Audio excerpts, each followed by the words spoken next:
नमस्कार दोस्तों, स्वागत है आपका मेरे चैनल कॉमिक्स लाइफ में। शुरू करते हैं सुरेंद्र मोहन पाठक जी द्वारा लिखा गया सुनील सीरीज का एक और मज़ेदार उपन्यास काली हवेली पार्ट 2। सुनील ने एक सिगरेट सुलगाया और उसके छोटे छोटे कश लेता हुआ कमरे का निरीक्षण करने लगा। कमरा बहुत बड़ा था। उसकी सामने की दीवार में एक सिरे से दूसरे सिरे तक खिड़कियां बनी हुई थी। उस समय सभी खिड़कियां बंद थी। कमरे के बीचों बीच एक आबनूस की लकड़ी का ऊंचे पायों वाला बड़ा सा पलंग बिछा हुआ था। पलंग पर कम से कम 6 इंच मोटा गद्दा बिछा हुआ था।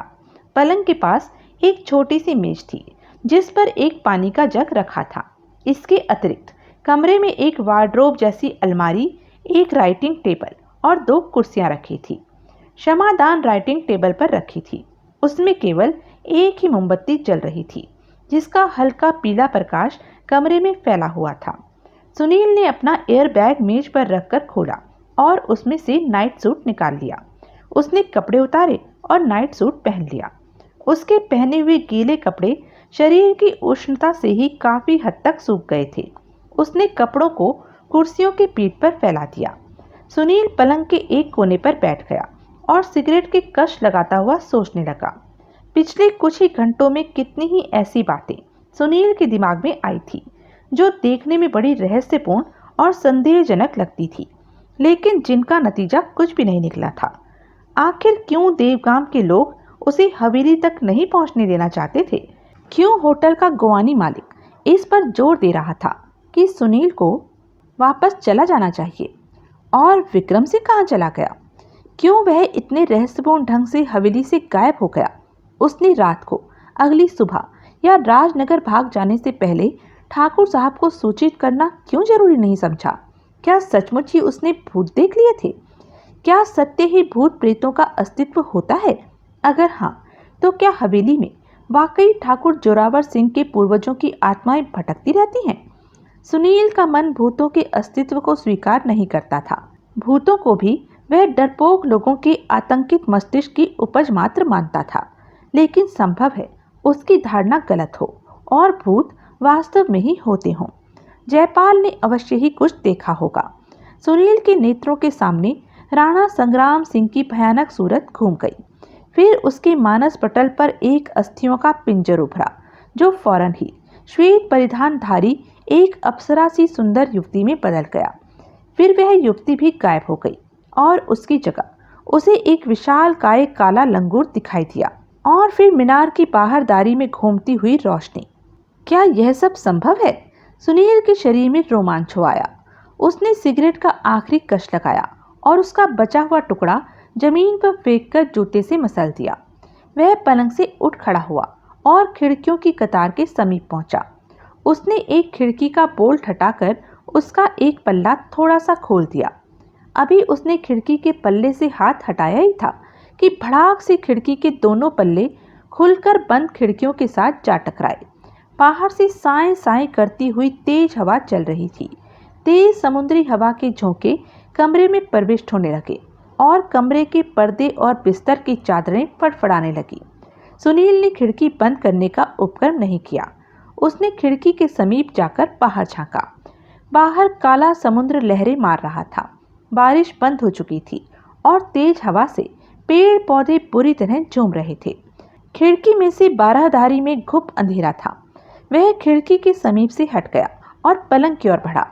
उसी क्षण तेज हवा का झोंका बगुले की तरह कमरे में घुसा। क्षमादान में लगी मोमबत्ती की लौ तीव्र विरोध में एक बार फड़फड़ाई और फिर मोमबत्ती बुझ गई। कमरे में गहरा अंधकार छा गया। सुनील ने पहले माचिस निकालकर क्षमादान जलाना चाहा, लेकिन फिर उसने इरादा छोड़ दिया। रोशनी की अब उसे जरूरत नहीं थी। वह टटोलता हुआ पलंग के पास पहुंचा और जूते उतारकर उस पर जा लेटा। लेकिन न जाने यह हवेली के रहस्यपूर्ण वातावरण का अंतर था या नई जगह का। 1 घंटा बिस्तर पर करवटें बदलते रहने के बावजूद भी उसे नींद नहीं आई। उसने अपने रेडियम डायल वाली घड़ी पर दृष्टि डाली। 1:30 बज चुका था। कितनी ही बार उसने एक सिगरेट निकालकर पीने का इरादा किया और छोड़ दिया। पैकेट में केवल 2 सिगरेट बाकी थे जिन्हें वह अगले दिन के लिए रख छोड़ना चाहता था। एकाएक उसके कान खड़े हो गए। गलियारे में कोई चल रहा था। सुनील सांस रोके कदमों की आवाज सुनता रहा। कोई दबे पांव सुनील के कमरे के दरवाजे के समीप पहुंचने का आभास हुआ। सुनील चौकन्ना सा जड़ शरीर की तरह बिस्तर पर पड़ा रहा।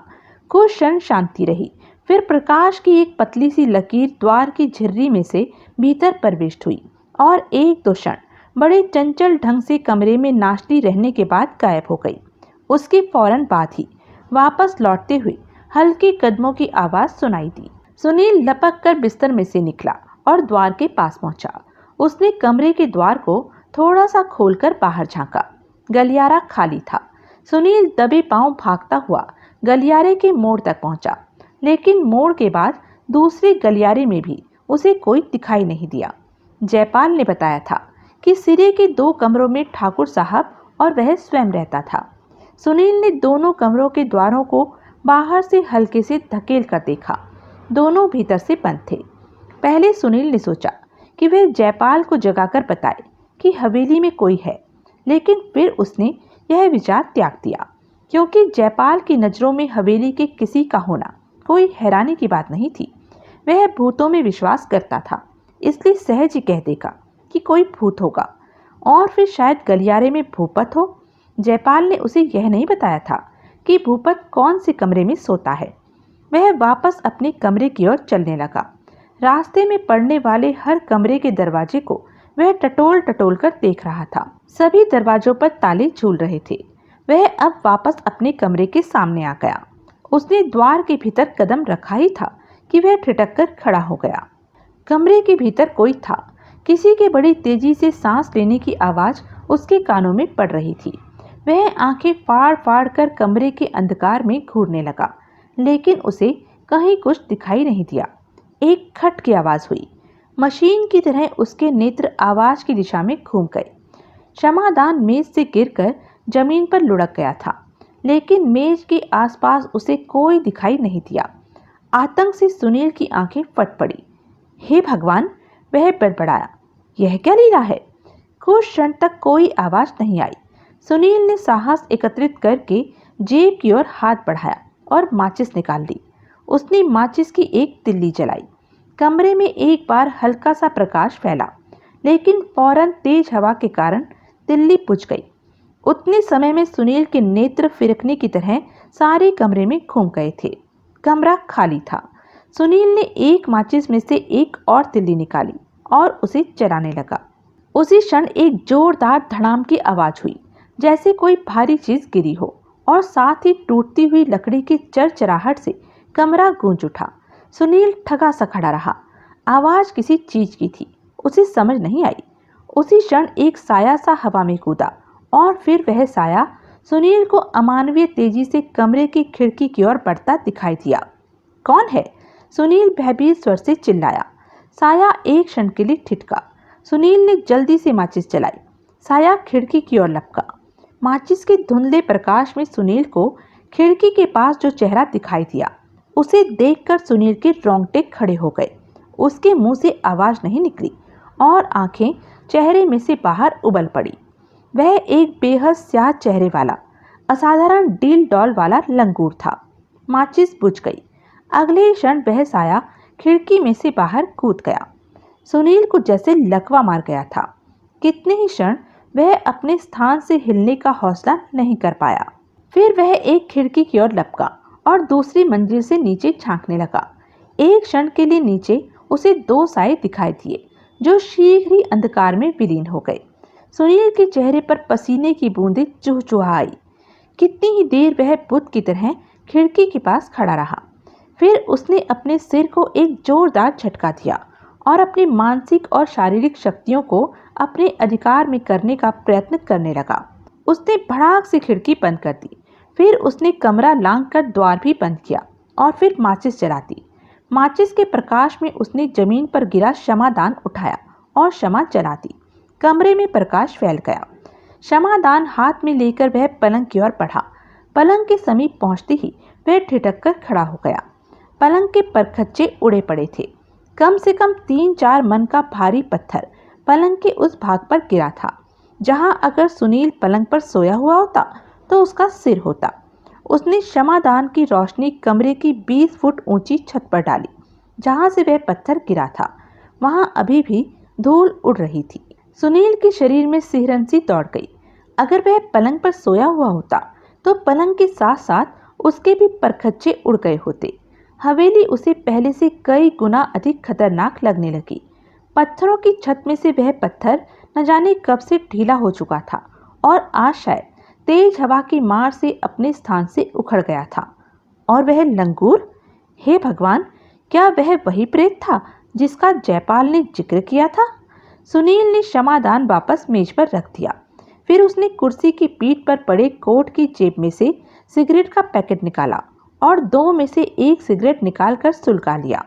पूरा सिगरेट खत्म हो चुकने तक वह काफी हद स्वयं को पिछली घटना के आतंक से मुक्त कर चुका था। फिर उसने पलंग पर से 2 चादरें उठाई और दोनों कुर्सियों को एक साथ मिलाकर उन्हीं पर सिमटकर लेट गया। न जाने उसे कब नींद आ गई। निरंतर द्वार भड़बड़ाए जाने वाली आवाज से सुनील की नींद खुल गई। उसने अपने शरीर से चादरें हटाई, एक बार जोर से आंखें मिचमिचाई और एक कुर्सी को धकेलकर उठ खड़ा हुआ। द्वार न जाने कब से भड़बड़ाया जा रहा था। उसने घड़ी देखी, सुबह के 9 बज गए थे। वह आंखें मलता हुआ द्वार की ओर बढ़ा। सुनील साहब, द्वार खोलिए, उसे जयपाल का उत्कंठापूर्ण स्वर सुनाई दिया। खोलता हूँ बाबा, सुनील बड़बड़ाया। कहीं कोई गड़बड़ तो नहीं है मालिक? बाहर से भूपत की डरी हुई आवाज सुनाई दी। कैसी गड़बड़? जयपाल बोला। कहीं साहब किसी भूत प्रेत के सम्मोहन में न फंस गए हों। और क्या बकते हो? उसे ठाकुर साहब का तीव्र स्वर सुनाई दिया। संभावना तो है ही चाचा जी, लेकिन मेरे ख्याल से तो दरवाजा तोड़कर देखना चाहिए। उसी क्षण सुनील ने द्वार खोल दिया। दरवाजा तोड़ने की क्या जरूरत आ पड़ी है? वह बोला। सुनील, ठाकुर साहब व्यग्र स्वर से बोले। तुम ठीक तो हो ना? मैं एकदम ठीक हूँ ठाकुर साहब। शुक्र है, शुक्र है। इन लोगों ने तो हमें डरा ही दिया था। आप ही ने हम सबको आतंक में डाल दिया था सुनील साहब, जयपाल जल्दी से बोला। हम तो सुबह 6 बजे से आपके जागने की प्रतीक्षा कर रहे थे। पहले हमने यह समझा कि शायद आप देर तक सोने के आदी हैं, लेकिन जब 9 बजे तक भी आपके कमरे का द्वार नहीं खुला तो मैं चिंतित हो उठा। मैंने यही उचित समझा कि आपको जगा दिया जाए। हम न जाने कब से आपका द्वार खटखटा रहे हैं, आपने जवाब ही नहीं दिया।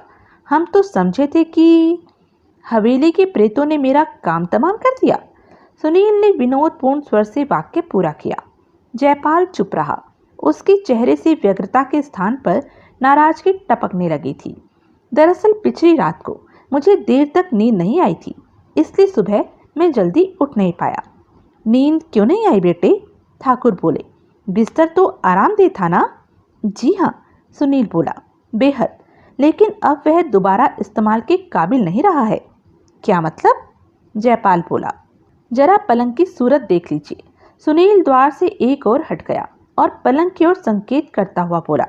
अरे, जयपाल के मुंह से निकला और वह एकदम पलंग की ओर लपका। पलंग को क्या हुआ है? ठाकुर ने पूछा। किसी ने उत्तर देने का उपक्रम नहीं किया। जयपाल कितनी ही देर चूर चूर हो चुके पलंग को और बेहद ऊंची छत को देखता रहा और फिर एक गहरी सांस लेकर वहां से हट गया। ओह गॉड, वह सुनील के समीप आकर बोला। यह दुर्घटना भी आज ही होनी थी।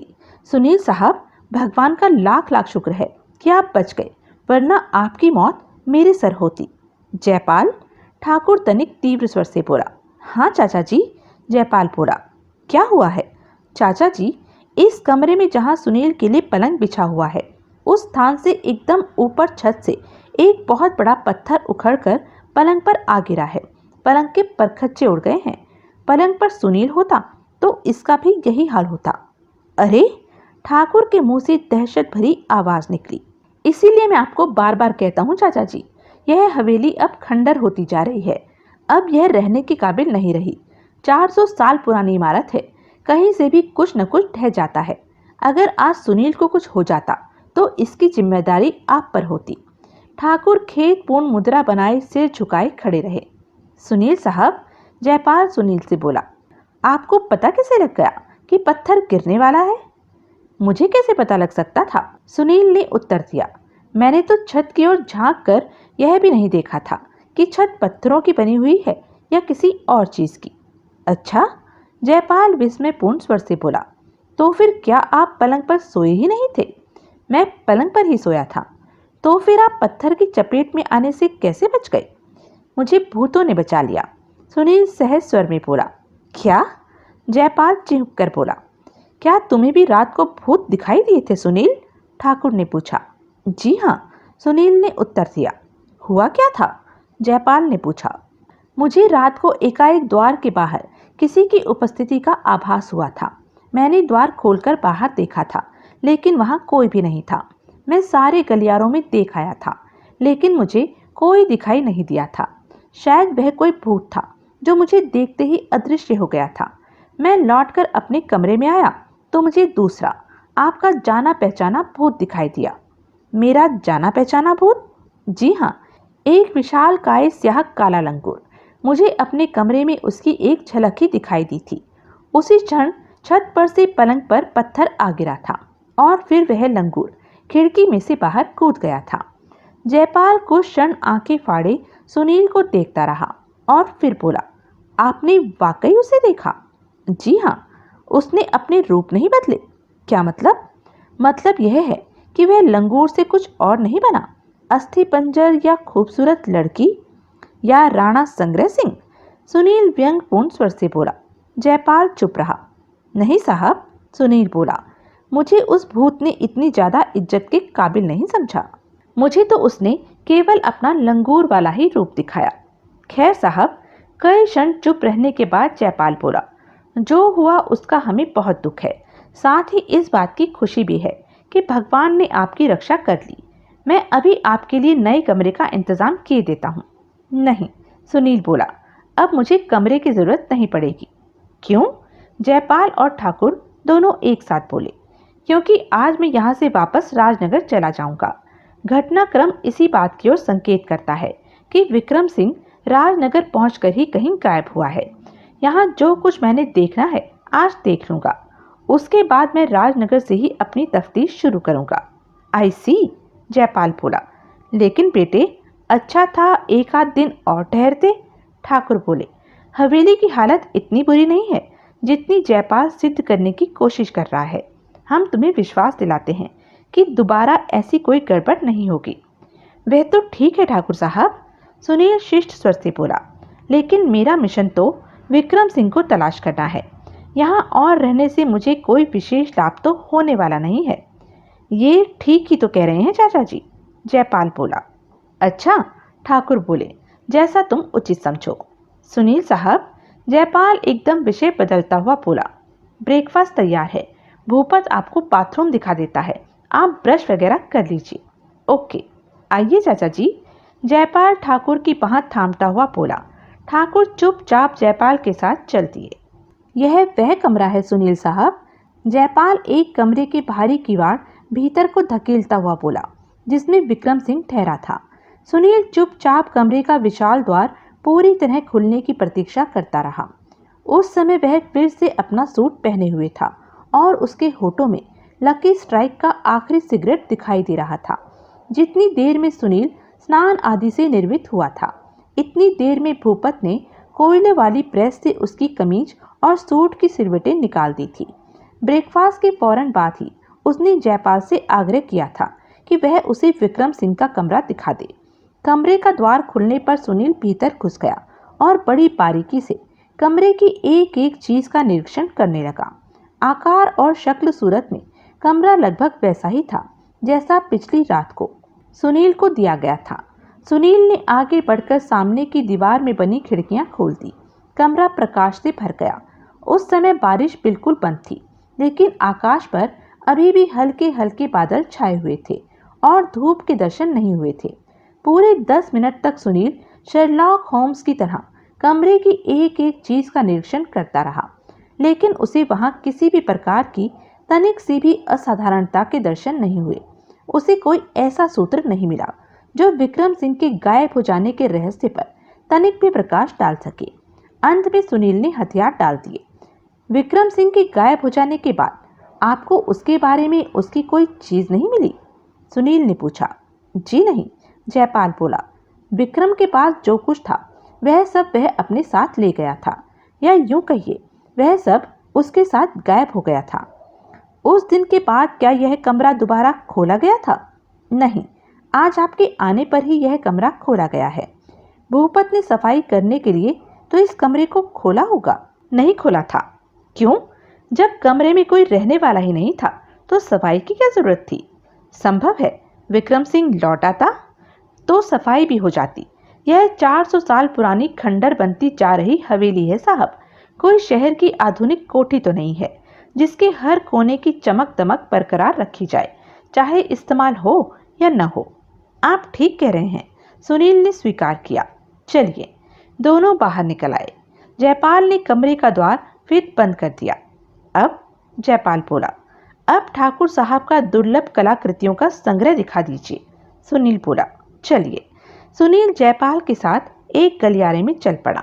सुनील साहब, जयपाल बोला, क्या आपने इन उस्ताद कहे जाने वाले एब्स्ट्रैक्ट चित्रकारों का कोई कथित दुर्लभ चित्र देखा है? ओरिजिनल तो नहीं, लेकिन कुछ की पत्रिकाओं में छपी कैमरे की तस्वीरें जरूर देखी हैं।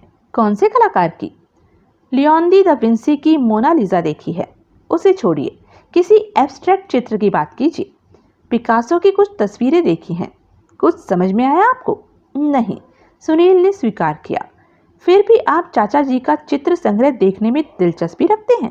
जयपाल जी, मैं उन चित्रों की कला के रोब में आकर नहीं, उनकी कीमतों के रोब में आकर वे चित्र देखना चाहता हूँ। और फिर ठाकुर साहब के संग्रह में सभी चित्र तो एब्स्ट्रैक्ट नहीं होंगे, लगभग सभी वैसे हैं। एक दो पोर्ट्रेट चित्रों और कुछ भारतीय कलाकारों के चित्रों को छोड़कर सब अमृत कला के ही नमूने हैं।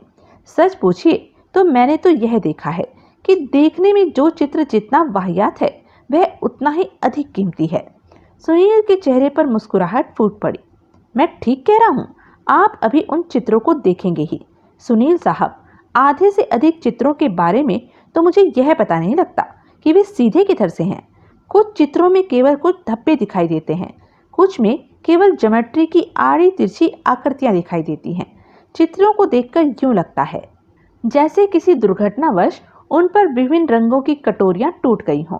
कुछ चित्रों में केवल कुछ परछाइयां बनी हुई हैं। शक्ल सूरत में वे एकदम साधारण चित्र मालूम होते हैं और उनकी कीमत है 20,000, 60,000, 1,00,000। उनकी विशेषता केवल यह है कि उन्हें पिकासो, रेम्ब्रांट, विंसी, पिसारो, पाल गोगा, मार्बनी रॉय, चगताई जैसे कथित महान चित्रकारों ने बनाया है। लगता है कीमत तस्वीर की नहीं, नाम की है। अगर उन्हीं चित्रों पर से वास्तविक चित्रकारों के नाम मिटाकर मेरा या आपका नाम लिख दिया जाए तो शायद लोग उसे 4 आने में नहीं खरीदें।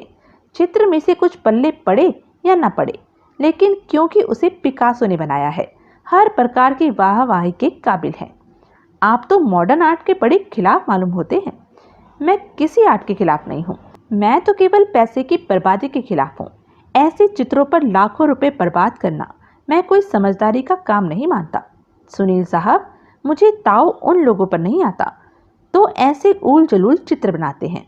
मुझे तो ताव उन लोगों पर आता है जो पहले तो उन चित्रों की प्रशंसा में सिर धुनते हैं और फिर उन्हें हजारों रुपए में खरीद लेते हैं। आप अपने चाचा जी के चित्र संग्रह के शौक के बड़े खिलाफ मालूम होते हैं। अजी, मैं कौन होता हूँ उनके शौक के खिलाफ होने वाला? जयपाल जलकर बोला, उनका पैसा है, वे जैसे चाहे उसे खर्च करें मेरी बला से। मेरी ओर से तो चाहे वे नोटों को आग लगाकर हाथ सेकें। क्या आपको चित्रकला की जानकारी है जयपाल जी? सुनील ने पूछा। नहीं, तो फिर आप यह बात दावे से कैसे कह सकते हैं कि वे तस्वीरें ऊल जलूल हैं और अपनी कीमत के काबिल नहीं हैं? संभव है वे चित्र आपकी समझ में न आए हों, जबकि वास्तव में वे बड़े ऊंचे और कलात्मक अंथी का प्रतिपादन करते हों। आपका मतलब है कि संभव है मेरे में इतनी बुद्धि ही न हो कि मैं उन कलात्मक अंथी को समझ सकूं? सुनील कुछ क्षण हिचकिचाया और फिर बोला, ऐसा ही समझ लीजिए। समझ लिया, लेकिन साहब, भगवान ने मुझे 2 आंखें तो दी हैं। मेरी बुद्धि कमजोर हो सकती है, मेरी आंखें कमजोर नहीं है। जिस चीज की मुझे सूरत ही पसंद न हो उस पर पैसा बर्बाद करना तो मैं हिमाकत ही मानूंगा। सुनील चुप रहा। जयपाल कुछ कदम सुनील के साथ साथ चुपचाप गलियारे में चलता रहा और फिर एक विशाल द्वार के सामने रुक गया। यह है हमारे चाचा जी की आर्ट गैलरी, जहां लक्ष्मी कैद है। जयपाल दरवाजे को धक्का देकर खोलता हुआ बोला। जहां लक्ष्मी कैद है? सुनील विस्मयपूर्ण स्वर में बोला। और क्या साहब, लाखों रुपया इन वाहियात तस्वीरों की सूरत में इस कमरे में गिरफ्तार है। दोनों भीतर घुस गए। जयपाल ने आगे बढ़कर सामने की खिड़कियां खोल दी। देखिए साहब, जयपाल दोनों हाथ फैलाकर बोला, महान कलाकारों की महान कलाकृतियां। आप चित्र देखिए, मैं आंखें मूंद कर अपनी कल्पना में उन लाखों रुपयों के सहवास का सुख लेता हूँ जो इन तस्वीरों पर खर्च हो चुका है। और जयपाल ने सचमुच ही एक कुर्सी पर बैठकर आंखें मूंद ली। सुनील चित्र देखने लगा। कमरे की लगभग सारी चार दीवारी चित्रों से भरी पड़ी थी।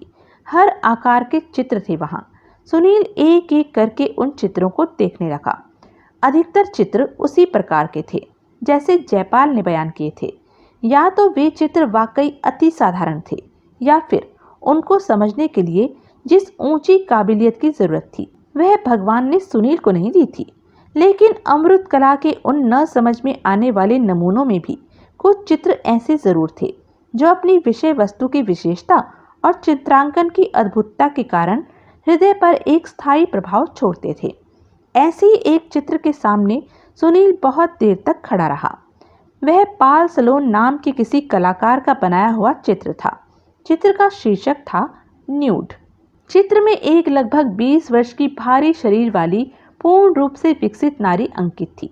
उसका शरीर एकदम नग्न था और चित्रकार ने उस नग्न शरीर से टूटने वाले यौवन की एक एक रेखा को बड़ी बारीकी से चित्रित किया था। नारी एक नदी के किनारे खड़ी थी। ऐसा लगता था जैसे उसने अभी वस्त्र उतारे हों और स्नान के लिए पानी में प्रवेश करने ही वाली हो। सूर्य की पहली किरणों के पीछे से प्रकाश में उसका शरीर कुंदन की तरह दमक रहा था। उसके चेहरे पर शर्म की लाली थी। पुष्ट तनों के भार से उसका शरीर तनिक आगे को झुका हुआ था। उसके पैरों का चित्रण ऐसे सजीव ढंग से किया हुआ था कि लगता था कि अभी इन पैरों में हरकत आ जाएगी और वह धीमी गति से चलती हुई नदी के पानी में प्रवेश कर जाएगी। चित्र की सबसे बड़ी विशेषता यह थी कि नारी के नग्न शरीर का बेहद सूक्ष्म चित्रण होने के बावजूद भी चित्र में लेश मात्र भी अश्लीलता का आभास नहीं था। कितनी ही देर सुनील ठगा सा उस चित्र के सामने खड़ा रहा। यह चित्र तो बहुत शानदार है, सुनील बोला। जयपाल ने नेत्र खोल दिए और तनिक संदिग्ध स्वर से बोला, मुझसे कहा कुछ? जी नहीं, सुनील ने सहज स्वर से उत्तर दिया। मैं इस दरवाजे की चौखट को बता रहा था कि पाल सलोन का ये न्यूड शीर्षक चित्र बहुत शानदार है। जयपाल कुर्सी से उठकर सुनील के समीप आ गया। उसने एक सरसरी नजर न्यूड पर डाली और फिर लापरवाही से बोला, जी हाँ, अच्छा है। इसकी क्या कीमत होगी? शायद 20,000 रुपये। कम कीमत इसलिए है क्योंकि देखने वाले को आसानी से समझ आ जाता है कि इस तस्वीरों में क्या अंकित है, और फिर सब्जेक्ट भी बड़ा हॉट है। जयपाल अपनी बाईं आंख दबाकर बोला। लेकिन चित्रकार मूर्ख था जो उसने ऐसा सरल सा बड़ी सहूलियत से समझ में आ जाने वाला चित्र बनाया। अगर उसने उस लड़की की आंखें उसके पेट पर बनाई होती, छातियां माथे पर बनाई होती, बाहें पीठ पर लगी होती, होठ घुटनों पर होते और नाक, कान तथा शरीर के बाकी अंग देखने वाले को, या यूं कहिए खुद कलाकार को भी तस्वीरों में लाख खोजने पर नहीं मिलते, तो इस तस्वीर की कीमत 1 लाख रुपए होती। सुनील ने उत्तर नहीं दिया। वह फिर तस्वीरें देखने लगा। जयपाल इस बार जाकर कुर्सी पर बैठने के स्थान पर चुपचाप सुनील के साथ चलने लगा। सुनील ने देखा अन्य चित्रों के बीच बीच में लगे हुए कुछ चित्र रंगों के संयोजन में साधारण से लगने वाले और अपेक्षाकृत नए थे। यह चित्र तो बड़ा साधारण है, सुनील एक चित्र की ओर जयपाल का ध्यान आकर्षित करता हुआ बोला। सभी चित्र बड़े साधारण हैं, जयपाल ने जमाही ली मेरी नज़र में। लेकिन यह तो सुनील को शब्द नहीं सूझे, और इसका रंग रोगन और फ्रेम वगैरह बाकी चित्रों के मुकाबले में कुछ नया सा भी लगता है। तो फिर यह नया ही होगा। नाम तो इस पर भी पिकासो का ही लिखा है। शायद इसे भूपत ने ज़्यादा मोहब्बत से झाड़ पोंछ दिया है। लेकिन छोड़िए सुनील साहब, जयपाल जरा खींच कर बोला, मेरी काबिलियत से ऊंचे सवाल मत पूछिए मुझसे। आप ये प्रश्न चाचा जी से कीजिएगा, शायद वे आपको कोई संतोषजनक उत्तर दे सके। सुनील अन्य चित्र देखने लगा। और फिर आपको इस बात से फर्क क्या पड़ता है कि चित्र सूरज शक्ल में नया लगता है या पुराना? क्योंकि यह माल मेरा नहीं है, इसलिए मेरी नज़र में तो नए चित्र भी कूड़ा है और पुराने भी। आप भी ऐसा ही दृष्टिकोण क्यों नहीं अपनाते हैं? सुनील बोर होने लगा था। अब एक एक चित्र को गौर से देखते रह पाना संभव नहीं था। उसने बाकी के बचे हुए चित्रों पर उड़ती हुई दृष्टि दौड़ानी आरंभ कर दी। जयपाल शायद उसके मनोदार समझ गया था। वह बड़े व्यंगपूर्ण ढंग से मुस्कुराया और वापस अपनी कुर्सी पर जा बैठा। सारे चित्र देख चुकने के बाद सुनील नैतिक रूप से काफी हद तक जयपाल से सहमत हो चुका था। माना ये चित्रकला के उच्चतम नमूने थे, लेकिन एक ही आइटम पर लाखों रुपया ब्लॉक करके रख लेना उसे बुद्धिमत्तापूर्ण कार्य नहीं लगा। उसकी नज़र में यह केवल दृष्टिकोण का ही अंतर था, थोड़ा बहुत झक का और अर्थ संपन्नता के प्रदर्शन का भी सवाल था। सुनील ने एक आखिरी उड़ती हुई दृष्टि हॉल की तमाम तस्वीरों पर दौड़ाई और फिर जयपाल के सामने आ खड़ा हुआ। चलें? जयपाल ने पूछा। चलिए, सुनील बोला। जयपाल उठ खड़ा हुआ। तशरीफ लाइए, वह द्वार की ओर बढ़ता हुआ बोला। सुनील उसके साथ हो लिया। द्वार के समीप पहुंचकर सुनील ठिठक गया। जयपाल जी, वह बोला, फरमाइए। एक चीज तो आप मुझे दिखाना भूल गए। क्या? जयपाल अनिश्चयपूर्ण स्वर से बोला। एल्बम। कौन सी एल्बम? जिसमें पिकासो की नीले रंग की 30 तस्वीरें हैं, जिसके बारे में ठाकुर साहब कह रहे थे कि उस अकेली एल्बम की कीमत ही लाखों रुपए है। अच्छा वह? जयपाल बोला। जी हाँ। जयपाल चुप रहा। सुनील उत्तर की प्रतीक्षा करता रहा। जरूर देखिएगा, अंत में जयपाल बोला। क्या हर्ज है? जब यहाँ आकर इतना कुछ देखा है तो अब उस एल्बम के दर्शनों से भी क्यों वंचित रहूं? बेहतर, जयपाल बोला। वह एल्बम उस अलमारी में रखी है। जयपाल कोने में रखी 2 अलमारियों की दिशा में संकेत करता हुआ बोला। आप थोड़ी देर यहाँ ठहरिए, मैं चाचा जी से चाबी लेकर आता हूँ। ओके, सुनील बोला। जयपाल लंबे डग भरता हुआ कमरे से बाहर निकल गया। सुनील पैंट की जेबों में हाथ ठूसे फिर चित्रों के बीच में घूमने लगा। अपने प्रिय सिगरेट लकी स्ट्राइक की कमी उसे बेहद खल रही थी। उसी क्षण जयपाल कमरे में वापस लौटा। उसके हाथ में एक चाबियों का गुच्छा था। उसके होठों में एक ताजा सुलगाया हुआ सिगरेट लटक रहा था। आप सिगरेट पीते हैं? सुनील आश्चर्यजनक स्वर से बोला। पीता हूँ साहब, जयपाल एकदम हड़बड़ाकर बोला। क्या सिगरेट पीने के खिलाफ भी कोई कानून बन गया है? नहीं, सुनील हंसता हुआ बोला। दरअसल मेरे अपने सिगरेट समाप्त हो गए हैं और मैं सुबह से सिगरेट पीने के लिए तड़फड़ा रहा हूँ। सिगरेट जेब में हो तब इतनी तलब महसूस नहीं होती, लेकिन सिगरेट खत्म हो जाने पर हर क्षण यही बात दिमाग में घूमती रहती है कि सिगरेट नहीं है, सिगरेट नहीं है। एक सिगरेट पिलाइए ना। I am sorry sir, Jaipal खेदपूर्ण स्वर से बोला। सिगरेट मेरे पास भी नहीं है। कल शाम को मेरे कमरे की खिड़की खुली रह गई थी। सिगरेट का पैकेट खिड़की के बगल में रखी मेज पर पड़ा था। बरसात में भीग भीग कर सिगरेटों का मलीदा बन गया था। यह सिगरेट मैं भूपत से मांग कर लाया हूँ। अगर आप वहम न करते हो तो इसी में कश लगाइए। अजी साहब, वहम कैसा? सुनील बोला और उसने हाथ बढ़ा दिया। जयपाल ने सिगरेट उसे दे दिया। सुनील ने देखा, वह पनामा ब्रांड का सिगरेट था। वह उसके हल्के हल्के कश लगाने लगा। भूपत चरस पीता है, जयपाल ने बताया, और अपने तकरीबन सभी सिगरेट चरस की गोलियों से भरकर रखता है। बड़ी मुश्किल से यह एक सादा सिगरेट मिला है उसके पास। सुनील ने सिगरेट के 1-2 लंबे कश लगाए और फिर सिगरेट जयपाल की ओर बढ़ा दिया। You carry on, I say, Jaipal बोला। No, it's your turn now, Sunil हंसता हुआ बोला। जयपाल ने एक जोर का ठहाका लगाया और सिगरेट ले लिया। आइए, वह अलमारी की ओर बढ़ता हुआ बोला। सुनील उसके साथ हो लिया। यह है हवेली की मनहूस जिंदगी, जयपाल कड़वे स्वर से बोला। 2 कौड़ी की चीज का भी मोहताज हो जाना पड़ता है। चाचा जी को तो फर्क पड़ता नहीं, क्योंकि उनकी ज़रूरतें बहुत कम हैं और उनकी ज़रूरत की चीज़ों का भूपत एडवांस में ही इंतज़ाम करके रखता है। लेकिन जब मैं यहाँ आता हूँ तो मुसीबत हो जाती है। भूपत को कम से कम दिन में 10 बार मेरी ही खातिर देवगाम जाना पड़ता है। कभी सिगरेट लेने, कभी अखबार लेने, कभी टेलीफोन करने। अभी भूपत को सिगरेट लेने के लिए भेज कर आया हूँ। वह मोटर बोट लेकर गया है, बस आता ही होगा। सुनील चुप रहा। जयपाल ने सिगरेट का आखिरी कश लगाकर बचा हुआ टुकड़ा फर्श पर फेंक दिया। उसने चाबी लगाकर अलमारी का ताला खोला। सुनील ने देखा, दूसरी अलमारी को ताला नहीं लगा हुआ था। दूसरी अलमारी खाली है, उसमें तो केवल मीनार के प्रवेश द्वार के ताले की चाबी पड़ी रहती है। आई सी।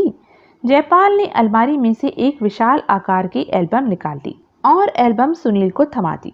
जितने रुपयों की यह एल्बम है, उतने में तो एक अच्छा खासा होटल बनाया जा सकता है, सिनेमा हॉल बनाया जा सकता है, अच्छा खासा बिजनेस चालू किया जा सकता है, 1 दर्जन बार विश्व भ्रमण किया जा सकता है, और कुछ नहीं तो जिंदगी के दम 12 साल बादशाही जैसे ठाठ के साथ गुजारे जा सकते हैं। जयपाल बोला, आप हर चीज को रुपयों का चश्मा लगाकर ही क्यों देखते हैं? क्योंकि रुपए के चश्मे से सृष्टि बड़ी रंगीन दिखाई देती है। सुनील ने एल्बम एक मेज पर रख दी और बड़ी सावधानी से उसका एक एक पृष्ठ खोलने लगा। आधे घंटे तक जयपाल खड़ा भरपूर बोर होता रहा। उसने अपनी भावनाओं को छुपाने का तनिक भी प्रयत्न नहीं किया। अंत में सुनील ने फाइल बंद कर दी। गैलरी के तमाम चित्रों के मुकाबले में उसे उस अकेली फाइल के चित्रों ने अधिक प्रभावित किया। सेटिस्फाइड? जयपाल ने पूछा। बहुत, सुनील ने भावहीन स्वर से उत्तर दिया। अब एक चक्कर मीनार का भी लगवा दीजिए। वहां जाकर क्या कीजिएगा? शायद किसी भूत ने वहां पर अपना स्थायी निवास स्थान बनाया हुआ हो। अगर सत्य ही आपको वहां कोई भूत मिल गया तो? दिन में? हाँ, अगर वह कोई पढ़ा लिखा मॉडर्न भूत हुआ तो मैं उसे समझा दूंगा कि मैं हवेली का मेहमान हूँ और अपने अखबार के लिए उनका इंटरव्यू लेने आया हूँ। और अगर वह पुराने जमाने का गवार भूत हुआ तो मैं चीखे मारता हुआ वापस भाग आऊंगा। आपने एक अन्य संभावना पर विचार नहीं किया? कौन सी संभावना? अगर भूत के दर्शन होने के बाद भय तिरेक से आपके प्राण निकल गए तो फिर आप मेरी लाश का विशुद्ध भारतीय रीति से दाह संस्कार करवा दीजिएगा। आप भूतों के अस्तित्व में विश्वास नहीं करते हैं? जयपाल तनिक नाराज स्वर से बोला। करता हूँ साहब, विशेष रूप से पुलिस और इनकम टैक्स के भूतों में। जयपाल ने उत्तर नहीं दिया। उसने मेज से एल्बम उठाई और उसे ले जाकर फिर अलमारी में बंद कर दिया। फिर उसने दूसरी अलमारी से एक बड़ी सी चाबी निकाली और उसे सुनील की ओर बढ़ाता हुआ बोला, यह लीजिए। क्या मतलब? मीनार के दरवाजे की चाबी है यह।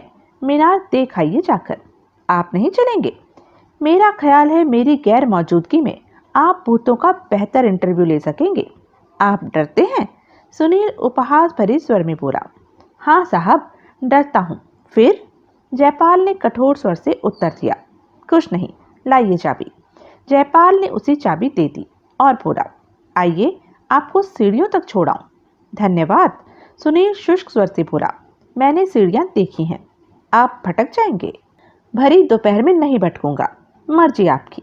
सुनील कमरे से बाहर निकला और गलियारे में उस ओर चलने लगा जिधर उसने ऊपर जाने की सीढ़ियां देखी थी। जयपाल ने गैलरी से बाहर निकलकर गैलरी का द्वार बंद किया और उस पर ताला लगा दिया। उसके होठों पर एक संतुष्टिपूर्ण मुस्कान थी। मीनार के दरवाजे पर मोर्चा लगा हुआ ताला झूल रहा था। ताले की सूरत ही बता रही थी कि मीनार का दरवाजा एक लंबे अरसे से खोला नहीं गया था। ताले में जिस स्थान पर चाबी लगाई जाती थी उसमें धूल भरी हुई थी। सुनील बड़ी मुश्किल से चाबी को ताले में फिट कर पाया। पूरा जोर लगाने के बाद ही चाबी ताले में घूम पाई। उसने ताला खोला और उसे द्वार के कुंडे में फंसा दिया। उसने द्वार के पल्लों को धक्का दिया। द्वार अपनी जगह से हिला भी नहीं। उसने अपने दोनों हाथ द्वार के पल्लों पर टिकाए और फिर दांत भींचकर पूरे जोर से द्वार को धकेला।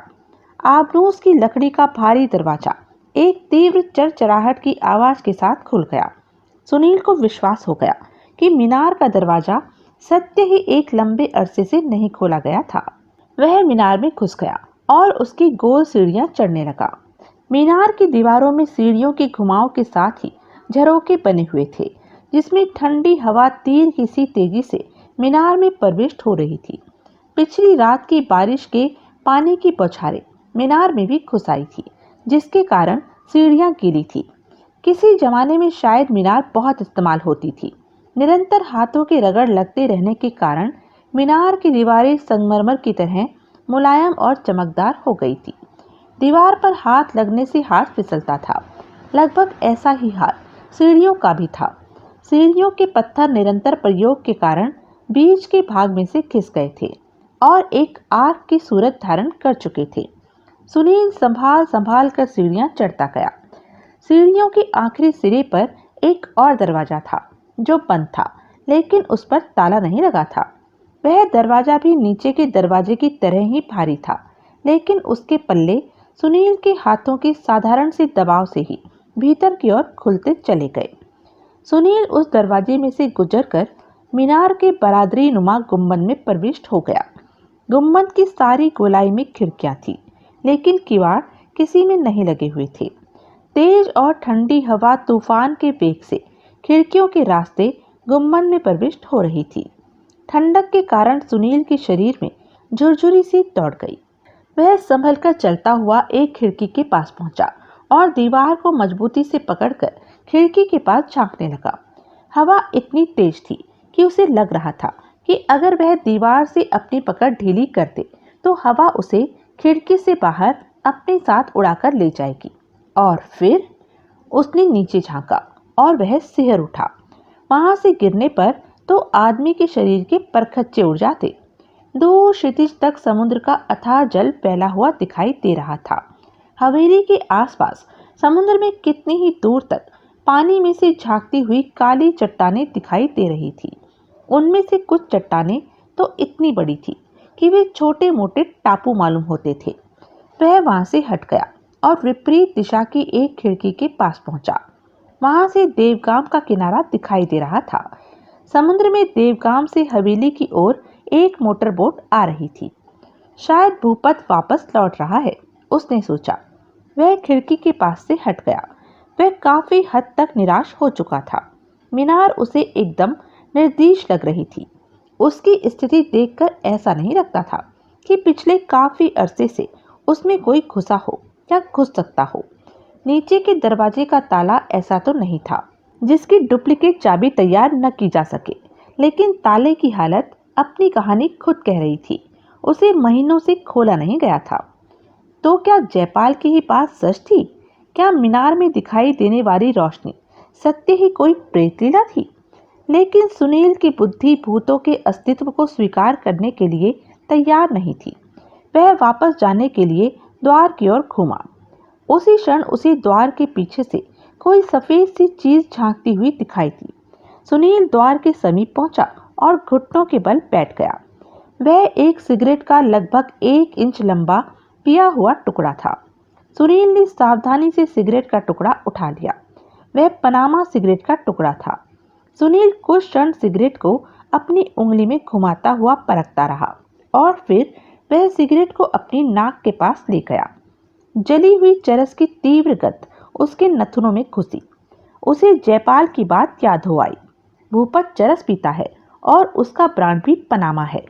सुनील ने अपनी जेब से माचिस निकाली। माचिस में केवल 8-10 तिल्लियां ही बाकी थी। उसने सिगरेट के टुकड़े को सावधानी से माचिस में रख लिया और माचिस बंद करके वापस अपने कोट की जेब में डाल ली। क्या ठाकुर जोरावर सिंह के पूर्वजों की आत्माएं मीनार की बारादारी में बैठकर चरस वाले पनामा सिगरेट पीती है? सुनील के होठों पर एक व्यंग्यपूर्ण मुस्कान दौड़ गई। हाल ही में मीनार में कोई आया था। कौन? और वह मीनार में कैसे प्रविष्ट हुआ? दूसरा प्रश्न सुनील को ज्यादा कचोट रहा था। वह बारादरी से बाहर निकल गया। उसने द्वार बंद किया और मीनार की सीढ़ियां उतरने लगा। वह नीचे पहुंच गया। नीचे पहुंचकर उसने दीवार के 4 दीवारी के एक एक पत्थर को अच्छी तरह ठकठकाया, लेकिन कोई भी पत्थर ऐसा नहीं लगा जो अपने स्थान से इंच मात्र भी हिल सकता हो। पत्थर बड़ी मजबूती से एक दूसरे पर जड़े हुए थे। वह मीनार से बाहर निकल आया। उसने द्वार बंद करके मीनार का ताला लगा दिया और नीचे हवेली में ले जाने वाली सीढ़ियों की दिशा में चल दिया। नीचे की मंजिल के गलियारे में उसे भूपत मिल गया। उसके दोनों हाथों में 2 थैले थमे हुए थे। सुनील को देखते ही वह गलियारे में रुक गया और थैले फर्श पर दीवार के साथ टिकाता हुआ बोला, आपके पिछली रात की हवेली में आगमन की सूचना देने वाली टेलीग्राम अब मिली है मालिक। और उसने अपने कुर्ते की जेब में से टेलीग्राम का लिफाफा निकालकर सुनील की ओर बढ़ा दिया। इतनी देर कैसे हो गई? सुनील ने टेलीग्राम लेते हुए पूछा। पिछली रात की मूसलाधार बारिश के कारण टेलीग्राम सिस्टम ब्लॉक हो गया था। टेलीग्राम पहुंची ही आज है। सुनील ने टेलीग्राम खोलकर देखा। टेलीग्राम ठाकुर के नाम था। चटर्जी ने उन्हें सूचित किया था कि सुनील पिछली शाम को 5 बजे देवगाम पहुंच जाएगा। उसे देवगाम से हवेली तक लाने के लिए मोटर बोट भेज दी जाए। बड़े मौके पर आई है यह टेलीग्राम। सुनील टेलीग्राम वापस करता हुआ मजाक भरे स्वर से बोला। भूपत ने बड़े शिष्ट ढंग से मुस्कुराते हुए टेलीग्राम ले ली और फिर फर्श से थैले उठाने के लिए झुका। भूपत? सुनील बोला। हाँ मालिक, भूपत बोला। एक सिगरेट पिलाओ प्यारे। अभी लीजिए मालिक, वह बोला और उसने एक थैले में से एक पनामा का नया पैकेट निकालकर सुनील की ओर बढ़ा दिया। अरे, नया पैकेट क्यों देते हो बाबा? अपने खुले पैकेट में से एक सिगरेट दे दो। तुम तो सिगरेट पीते हो ना? मेरी सिगरेट आपके योग्य नहीं है मालिक। क्यों? क्या सभी में चरस भरी हुई है? भूपत चौंक पड़ा। आपको कैसे मालूम है मालिक कि मैं चरस वाली सिगरेट पीता हूँ? उसने तनिक कठोर स्वर से प्रश्न किया। तुम सिगरेट में चरस डालकर पीते हो ना? लेकिन आपको कैसे मालूम है? मुझे राणा संग्राम सिंह के भूत ने बताया था। भूपत चुप रहा। प्रत्यक्ष था वह सुनील के व्यवहार से खुश नहीं था।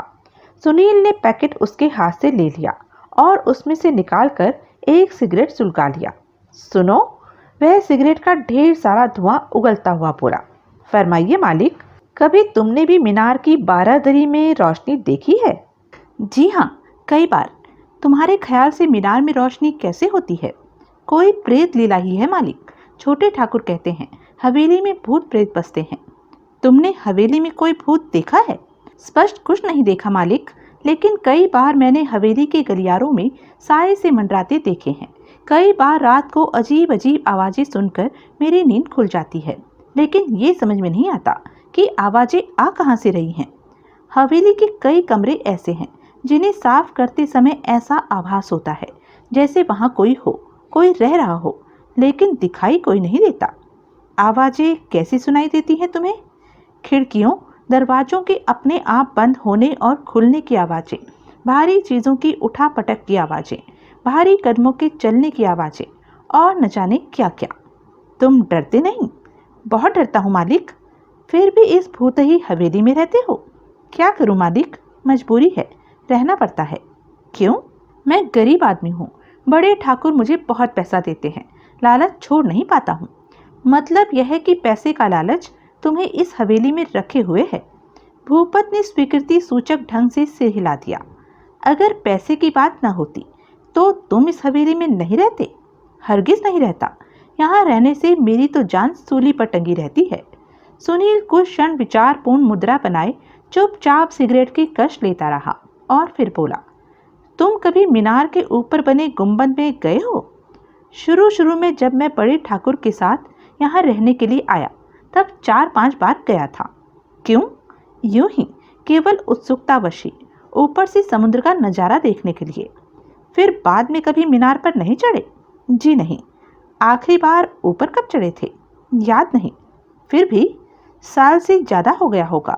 पिछले 3-4 दिनों में कभी मीनार पर गए हो? जी नहीं। क्यों? यूं ही पूछ रहा हूँ, कोई खास बात नहीं है। भूपत चुप रहा।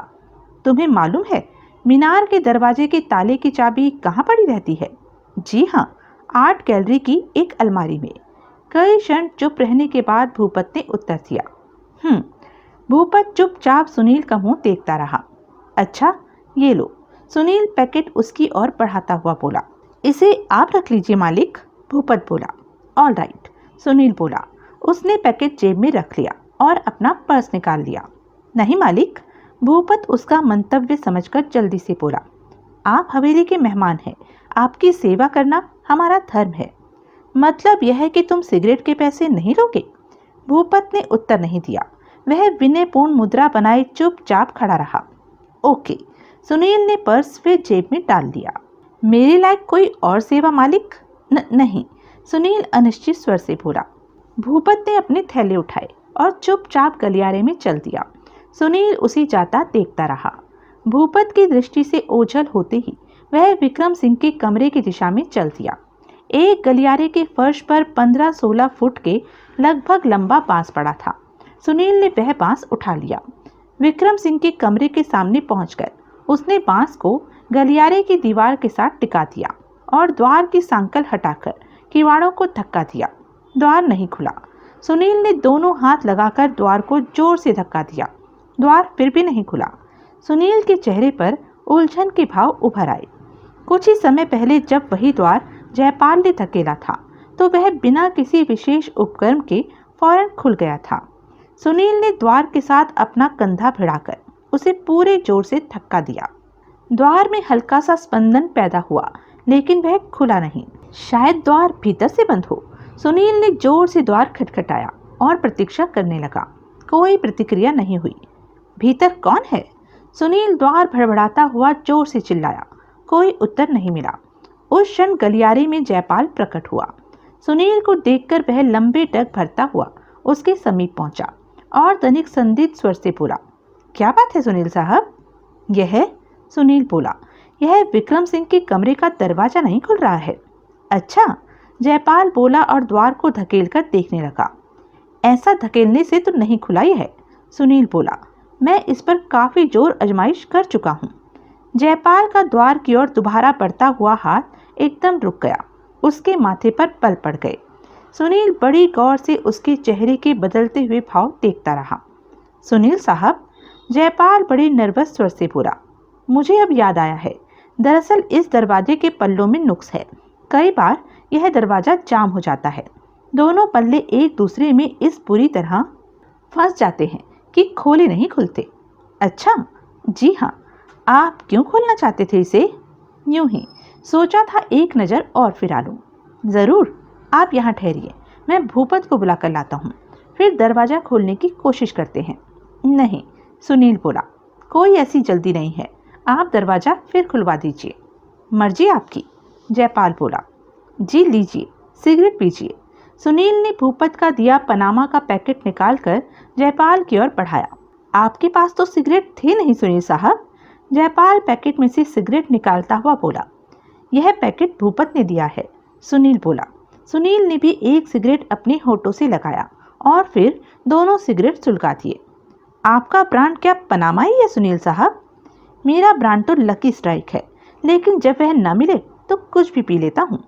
जयपाल अनिश्चय की मुद्रा बनाए सिगरेट पीता रहा। आप तो पनामा ही पीते हैं, सुनील बोला। जी हाँ। आपने कभी भूपत का चरस वाला सिगरेट भी पिया है? सुनील अपने स्वर को मजाक का पुट देता हुआ बोला। पिया है साहब, 1-2 बार, जयपाल सहज स्वर से बोला। आज की तरह आपके अपने सिगरेट खत्म हो गए होंगे? जी नहीं, जानबूझकर पिया है, यूं ही जरा यह देखने के लिए कि चरस का नशा कैसा होता है। कैसा होता है? बड़ा वाहियात नशा है साहब। जो लोग आदी हो जाते हैं उन्हें तो बहुत मजा आता होगा, जैसे भूपत है। जी हाँ, चरस के आदी लोगों को तो फिर दुनिया का और कोई नशा भाता ही नहीं है। आप तो आदी नहीं हुए ना? मैंने तो 3 या 4 बार ही चरस वाला सिगरेट पिया है। इतने कोई आदी थोड़ी ही हो जाता है। नहीं हो जाता, सुनील ने स्वीकार किया। अब आपका क्या प्रोग्राम है? जयपाल ने विषय बदलते हुए पूछा। वापस जाऊंगा। लंच के बाद ही जाइएगा, बेहतर। खाने में अभी थोड़ी देर है, तब तक आप टापू की सैर कर लीजिए। नहीं, सुनील बोला, जरा ठाकुर साहब के पास बैठूंगा। जैसी आपकी मर्जी, जयपाल बोला। आइए चाचा जी के कमरे में चलें। चलिए, सुनील बोला और जयपाल के साथ हो लिया। दोनों गलियारे में चलने लगे। एक बात बताइए, एकाएक सुनील बोला। पूछिए।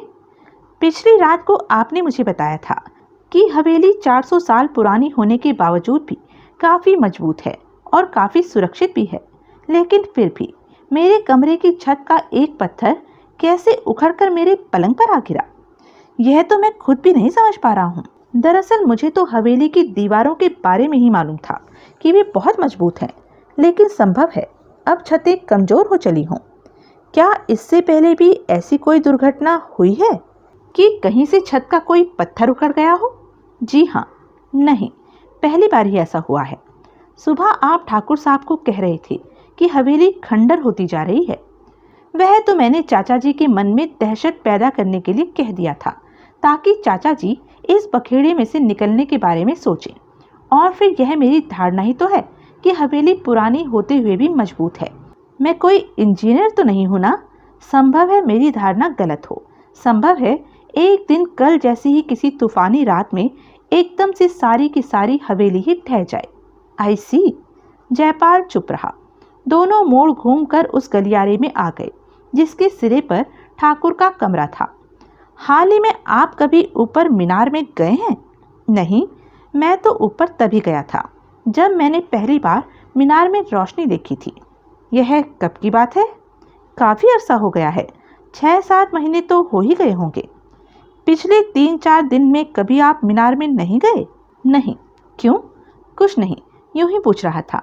जयपाल बड़ी संदिग्ध भाव से उसका चेहरा देखने लगा। उसी समय एक कमरे में से भूपत निकला। भूपत? जयपाल ने आवाज दी। जी छोटे ठाकुर। भूपत रुककर बोला। खाने में अभी कितनी देर है? 1 घंटा लग जाएगा। तब तक आप कुछ कॉफ़ी वगैरह पीना पसंद करेंगे? जयपाल ने सुनील से पूछा। पी लूँगा, सुनील बोला। साहब को बड़े ठाकुर के कमरे में कॉफ़ी देना। जयपाल भूपत से बोला। अच्छा छोटे ठाकुर। और विक्रम सिंह के कमरे का दरवाज़ा फिर जाम हो गया है, जाकर उसे भी खोलना। जयपाल बोला। सुनील ने नोट किया कि जयपाल ने विक्रम सिंह के कमरे पर विशेष जोर दिया था। अच्छा मालिक। जयपाल आगे बढ़ गया। यह कैसे खोलेगा उस कमरे को? सुनील ने पूछा। अकेले आदमी के बस का काम तो नहीं है, नहीं तो मैं ही खोल लेता उसे। भूपत खोल लेगा। जयपाल विश्वासपूर्ण स्वर से बोला। लेकिन कैसे? उसे तरकीब आती है। वह दरवाजे के किसी भाग में एक लोहे की सलाख फंसाकर सलाख उमेट देता है और दरवाजा खुल जाता है। मेन हॉल के सामने से गुजरते समय सुनील एकाएक ठिठक कर खड़ा हो गया। क्या हुआ? जयपाल ने हैरानी से पूछा। जरा एक क्षण हॉल में आइए तो। सुनील सिगरेट का आखिरी कश लेकर उसे फर्श पर फेंकता हुआ बोला।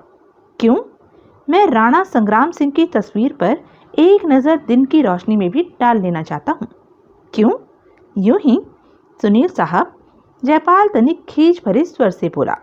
यूं ही आपका तकिया कलाम है क्या? क्या मतलब? हर क्यों का जवाब आप यूं ही से देते हैं। सुनील बड़े धैर्यपूर्ण ढंग से मुस्कुरा दिया। जयपाल ने आगे बढ़कर हॉल का दरवाजा भीतर की ओर ठेल दिया। सुनील भीतर घुसा और राणा संग्राम सिंह की तस्वीर के सामने जा खड़ा हुआ। जरा खिड़कियां खोल दीजिए, वह बोला। जयपाल ने आगे बढ़कर 2-3 खिड़कियां खोल दी और वापस सुनील के पास आ खड़ा हुआ। ठाकुर संग्राम सिंह के विशाल तैल चित्र पर धूल की एक मोटी परत जमी हुई थी। धूल हर जगह से हमवार थी। पिछली रात को जिस स्थान पर सुनील ने फ्रेम को छुआ था, उस स्थान को छोड़कर बाकी सारी तस्वीर के किसी भी भाग को देखकर ऐसा नहीं लगता था जैसे इसे कभी छुआ गया हो। बाकी तस्वीरों का भी यही हाल था। ये तस्वीरें तो लगता है कई महीनों से झाड़ी नहीं गई हैं। जी हाँ, जयपाल बोला। क्यों? क्योंकि तस्वीरें झाड़ी गई हैं या नहीं, इससे हवेली में रहने वालों की सेहत पर कोई असर नहीं पड़ता। इतनी बड़ी हवेली में काम करने वाला अकेला आदमी भूपत है। वह ये सब काम भी करे तो ठाकुर साहब को खाना तो क्या, एक गिलास पानी पिलाने की फुर्सत नहीं मिले उसे। सुनील साहब, भूपत फालतू काम नहीं करता। वह वही काम करता है जो बहुत ज़रूरी है और जिसके बिना गुजर न हो। उसकी और मेरी नज़र में भी तस्वीरें झाड़ना कोई महत्वपूर्ण काम नहीं है। भूपत की हिमायत में बड़ा शानदार जवाब दिया आपने। सुनील अपने स्वर को हल्के से व्यंग का पुट देता हुआ बोला। जयपाल चुप रहा। उसके चेहरे से गहरी नाराजगी के भाव झलकने लगे। ठाकुर साहब एक आध नौकर और क्यों नहीं रख लेते? क्योंकि हवेली की नौकरी करने के लिए कोई तैयार नहीं होता। क्यों? यह हवेली बहुत ही मशहूर है। अव्वल तो यहाँ कोई आता ही नहीं है, और अगर आता है तो 2-4 दिनों में ही यहाँ से ऐसा भागता है कि पीछे मुड़कर नहीं देखता। भूपत भी तो नौकर है। उसकी बात और है। आप लोग अगर कोशिश करें तो भूपत जैसा दूसरा नौकर भी मिल सकता है। दूसरा नौकर हमारे लिए इतना ज़्यादा ज़रूरी नहीं है। यूँ कहिए ना, सुनील बोला। वैसे अगर आप चाहें तो मैं आपके पास ऐसा नौकर भिजवा सकता हूँ जो किसी भी प्रकार के भूतों से नहीं डरेगा। फिलहाल हमें जरूरत नहीं है, जयपाल बोला। अगर पड़ी तो आपको बता देंगे। ऑल राइट, सुनील बोला। जयपाल बोर होता हुआ चुपचाप खड़ा रहा। ये तस्वीरें अपने स्थान से हिलती क्यों नहीं है? एकाएक सुनील ने पूछा। फ्रेम देखिए, जयपाल बोला। फ्रेम में क्या है? सुनील तस्वीर के 10 इंच चौड़े फ्रेम पर दृष्टि फिराता हुआ बोला। फ्रेम तो ओह, और उसे फ्रेम में 2-2 फुट के फासलों पर लगे पेचों के सिरे दिखाई देने लगे।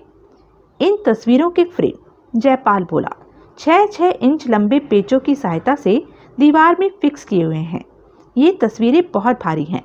इन्हें ठीक से अपने स्थानों पर टिकाए रखने के लिए ही ऐसा किया गया है। कभी इनमें से कोई तस्वीर दीवार पर से उतारी भी गई है? सुनील राणा संग्राम सिंह की तस्वीर पर एक उचटती सी दृष्टि डालता हुआ बोला। मेरे होश में तो कभी नहीं उतारी गई। आई सी, सुनील बोला। आइए चलें। जयपाल ने खिड़कियां बंद की। वे बाहर निकल आए। जयपाल ने द्वार फिरका दिए। जयपाल उसे ठाकुर के कमरे के सामने ले आया। जयपाल ने द्वार खटखटाया। आ जाओ। भीतर से ठाकुर साहब की आवाज़ सुनाई दी। जयपाल ने द्वार ठेला। दोनों भीतर घुस गए।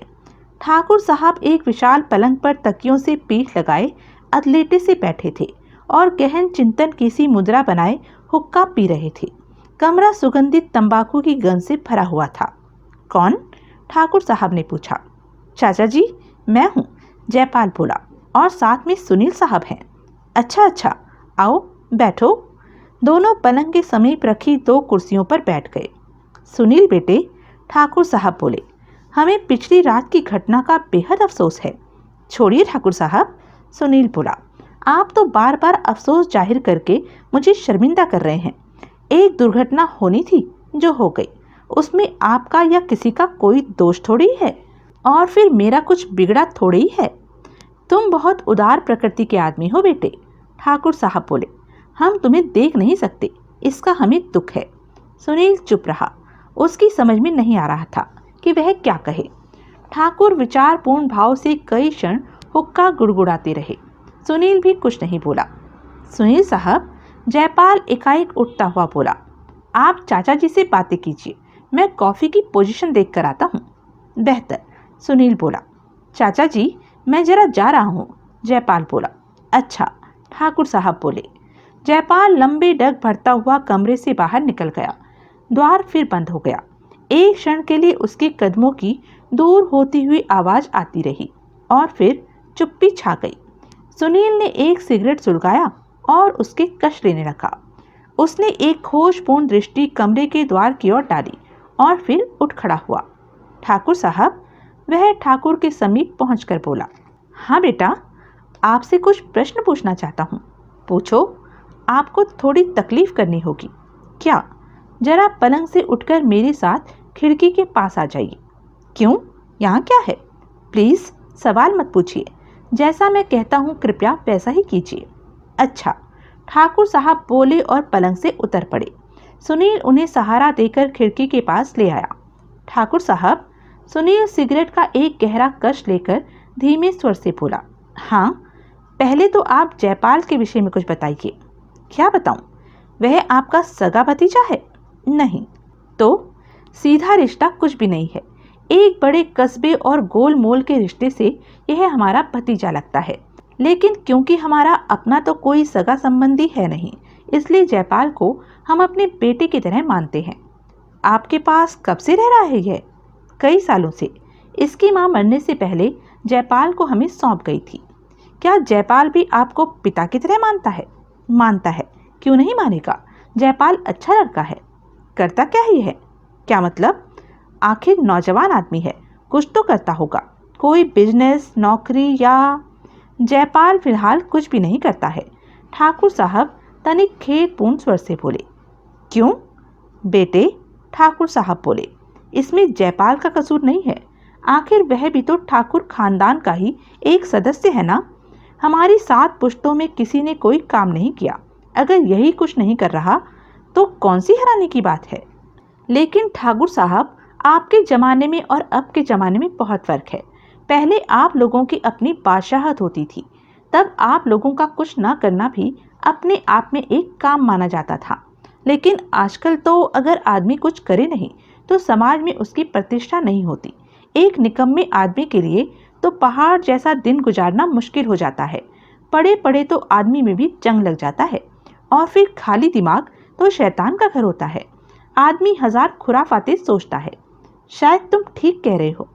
आखिर वह कुछ करता क्यों नहीं? क्योंकि वह कुछ करने के काबिल नहीं है। क्या मतलब? बेटा, ठाकुर साहब खेदपूर्ण स्वर से बोले, क्योंकि वह इतने लाड प्यार में पला है कि खुद कुछ काम करना उसे हव्वे जैसा लगता है। हमारी कोई अपनी आस औलाद तो है नहीं। इस संसार में जयपाल ही हमारा इकलौता रिश्तेदार है। हमने बचपन से ही इसे शहजादों की तरह रखा है, इसकी हर ज़रूरत पूरी की है। बात इसकी जुबान से बाहर बाद में निकलती थी, पूरी पहली हो जाती थी। और शायद यही कारण है कि 8 साल कॉलेज में धक्के खाते रहने के बाद भी वह डिग्री हासिल नहीं कर सका। अब स्थिति यह है कि इसकी सर्विस करने का तो सवाल ही नहीं पैदा होता, और बिजनेस करना इसके बस की बात नहीं है। यह इतना आलसी और आराम तलब हो चुका है कि कोई जिम्मेदारी अपने सिर पर लेने के नाम से ही इसकी नानी मर जाती है। यह सिलसिला कब तक चलेगा, भगवान जाने। ठाकुर साहब गहरी सांस लेकर बोले, हमारे ख्याल से तो इसे कभी न कभी खुद ही अक्ल आ जाएगी और फिर वह एक जिम्मेदार आदमी बन जाएगा। इसका खर्चा कैसे चलता है? हम देते हैं। ठाकुर यूं बोले जैसे अपराध कबूल कर रहे हों। कितना? राजनगर वाली कोठी के नौकर चाकरों की तनख्वाहें और रसोई वगैरह के खर्चों के अलावा हम जयपाल को जेब खर्च के लिए 500 रुपये महीना देते हैं। 500 रुपये महीने से उसका गुजारा चल जाता है? चल ही जाता होगा। आपसे उसने कभी ज़्यादा पैसे मांगे? ठाकुर कुछ क्षण चुप रहे और फिर बोले, मांगे हैं बहुत बार, लेकिन हमने कभी दिए नहीं। क्यों? क्योंकि हम समझते हैं कि एक अकेले आदमी के लिए केवल जेब खर्च के लिए 500 रुपये महीना काफ़ी होता है। लेकिन आदमी आदमी में तो फर्क होता है। जयपाल आपका इकलौता और बड़ा लाडला भतीजा है। आपने उसकी हमेशा हर ज़रूरत पूरी की है, तो अब भी आप उसे अधिक पैसा क्यों नहीं देना चाहते? क्योंकि मन से हम भी यह चाहते हैं कि जयपाल बेकार वक्त बर्बाद करने की जगह कोई काम धंधा कर ले, और अगर कुछ कर नहीं सकता तो कम से कम हद में रहना सीखे। उसने कभी भी कोई काम करने में दिलचस्पी नहीं दिखाई। एक बार दिखाई थी, लगभग 5 साल पहले। तब हम अंधे नहीं थे और राजनगर में ही रहते थे। काम क्या था? बरखुरदार फिल्म बनाना चाहते थे। ठाकुर के स्वर में हल्का सा व्यंग का पुट था। फिल्म फाइनेंसर और निर्माता बनना चाहते थे।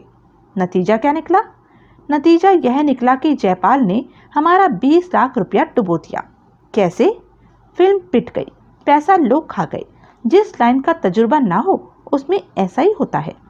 फिर एक बार हमने इसे अच्छी खासी इज्जतदार नौकरी भी दिलवाई। कहाँ? हिंदुस्तान जूट मिल में हमारे 20% शेयर हैं। वहाँ हमने इसे असिस्टेंट मैनेजर लगवा दिया। बरखुरदार 10 दिन में भाग खड़े हुए। फिर क्या हुआ? फिर क्या होना था? जयपाल फिर अपने पुराने ढंग से ही जीवन व्यतीत करने लगा। फर्क इतना पड़ा कि उसने हमसे 500 से ज़्यादा रुपए हासिल करने के लिए तकरार करनी छोड़ दी। चरित्र का कैसा आदमी है वह? क्या मतलब? कोई ऐब करता हो या कोई बुरी आदतें हो? जब तक हमारी आंखें थी तब तक तो वह कोई ऐब नहीं करता था। अब का हमें मालूम नहीं। वैसे हमारा ख्याल यही है, जयपाल निकम्मा जरूर है लेकिन गंदा आदमी नहीं है। और फिर जयपाल जैसा आदमी 500 रुपये महीने में क्या ऐब कर सकता है? अगर वह चाहे तो क्या वह कहीं से पैसा हासिल कर सकता है? नहीं कर सकता। बहुत पहले वह हमारा नाम लेकर हमारे मित्रों से उधार रुपया मांग लाता था, लेकिन अब वह ऐसा भी नहीं कर पाता। क्यों? हमने सबको कह दिया है कि कोई उसे उधार न दे। मतलब यह हुआ कि आपने मजबूर कर दिया है कि या तो वह 500 रुपये में ही गुजारा करे और या फिर कमाने की कोशिश करे। हाँ, आपके पास काफ़ी संपत्ति है। क्यों पूछ रहे हो? यूं ही, अगर आप उत्तर नहीं देना चाहते हो तो न दीजिए।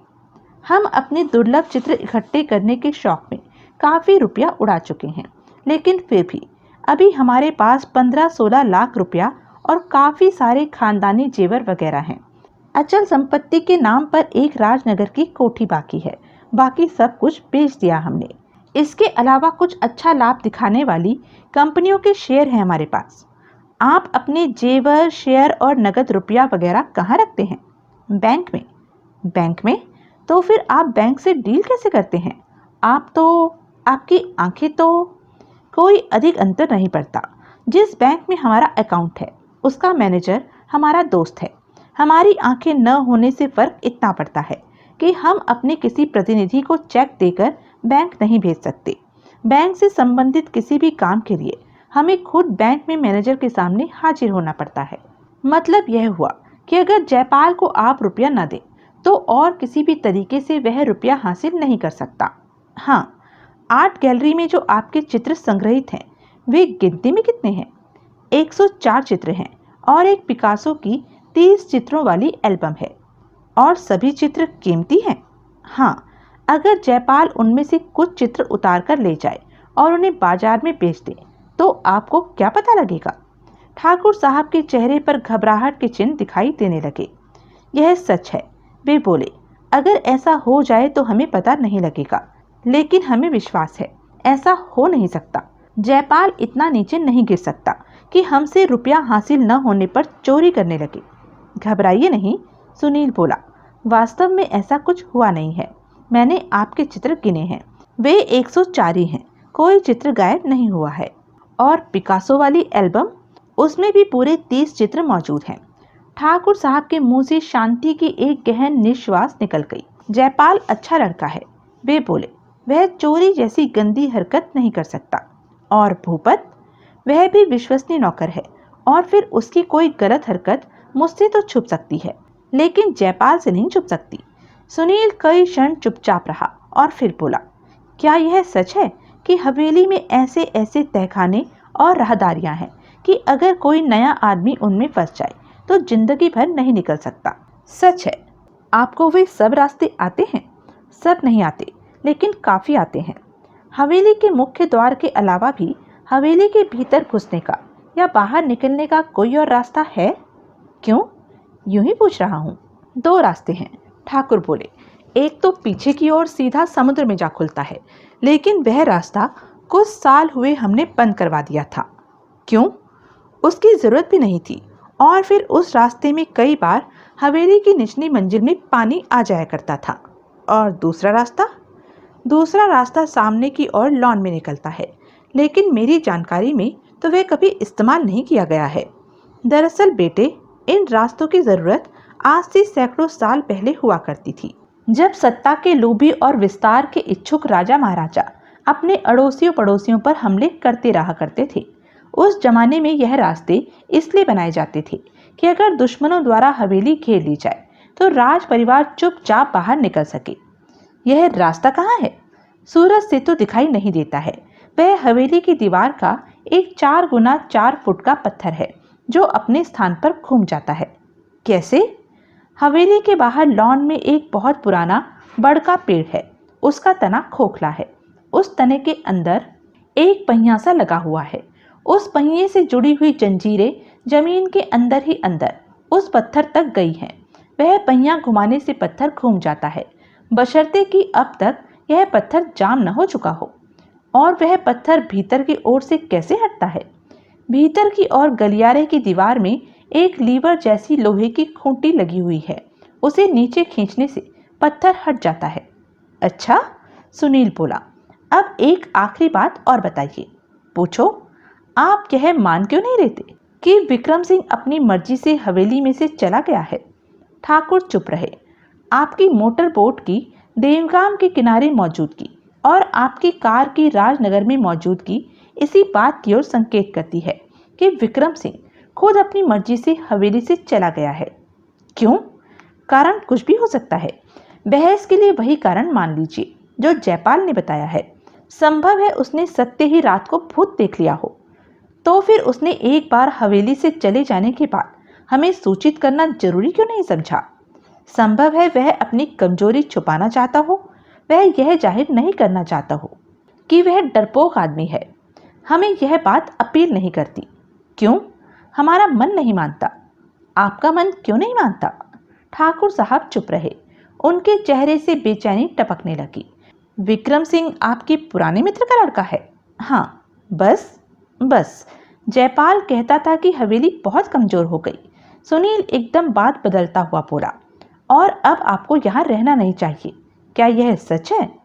जयपाल पिछली रात की छत से पत्थर गिरने वाली दुर्घटना से घबरा गया है।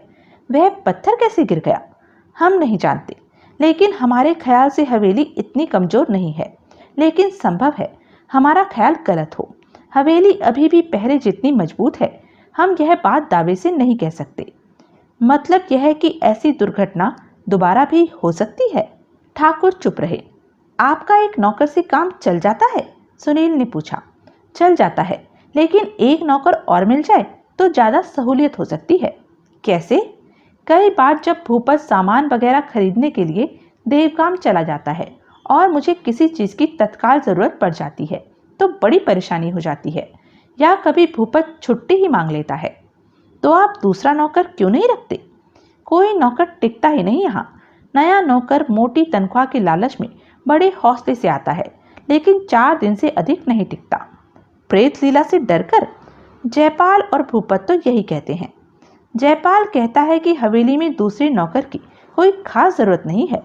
ठीक ही कहता है, कोई खास जरूरत तो नहीं है, लेकिन अगर एक नौकर और मिल जाए तो सहूलियत तो होगी ही। ठाकुर साहब, मैं आज ही जाकर आपके यहाँ एक नौकर भिजवा दूंगा। आप उसे रख लीजिएगा, और मेरा दावा है कि वह भूतों की एक पूरी पलटन देखकर भी डरकर नहीं भागेगा। भेज देना। ऐसे नौकर की तो हमें जरूरत है ही। बड़ी कृपा होगी। कृपा की कोई बात नहीं है, उसे तो नौकरी चाहिए ही, और फिर आप पैसे भी अच्छे देंगे। उसका नाम दिनकर है। आप भूपत और जयपाल को बता दीजिएगा कि दिनकर नाम का एक नया नौकर आने वाला है।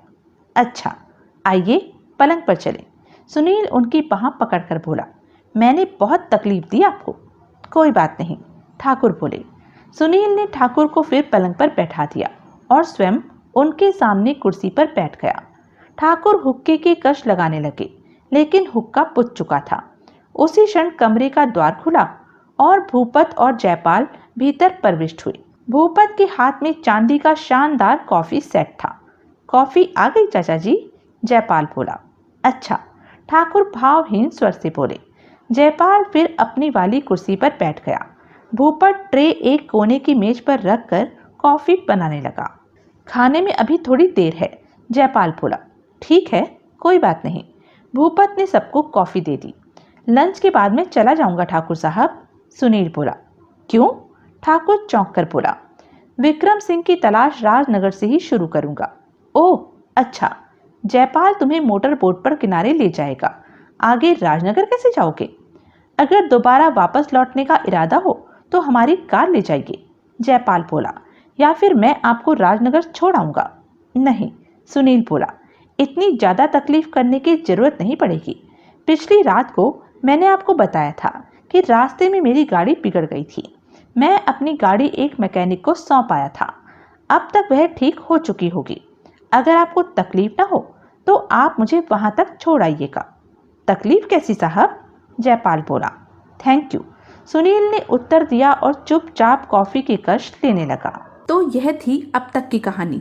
आगे की कहानी जानने के लिए बने रहें मेरे साथ। और हाँ, मेरे चैनल को लाइक, शेयर और सब्सक्राइब करना ना भूलें। और कमेंट करके ज़रूर बताएं कि यह वीडियो आपको कैसा लगा। धन्यवाद।